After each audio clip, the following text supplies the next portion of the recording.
Fast न्यूजचे प्रायोजक गोकुळ. आ आ आई yes ब ब बदक क क कणीदार, ख ख खमंग, ग ग गोकुळ तू हा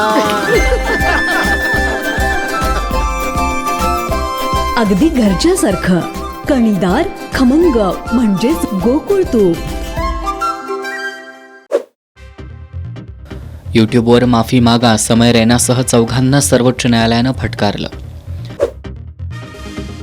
पंतप्रधान मोदींची पदवी सार्वजनिक करण्याचे आदेश दिल्ली उच्च न्यायालयाकडून रद्द. केंद्रीय माहिती आयोगानं पदवीची माहिती सार्वजनिक करण्याचा दिला होता आदेश. भारतानं दाखवलं मोठं मन, पाकिस्तानला पुराबाबत केलं सतर्क. बुलंदशहरमध्ये भीषण अपघात, भाविकांच्या ट्रॅक्टरला कंटेनरची धडक, 8 ठार 40 जखमी. लाडकी बहीण योजनेत कोणत्या निकषानं अर्ज रद्द केले ते सांगा, सुप्रिया सुळेंचा सरकारला सवाल.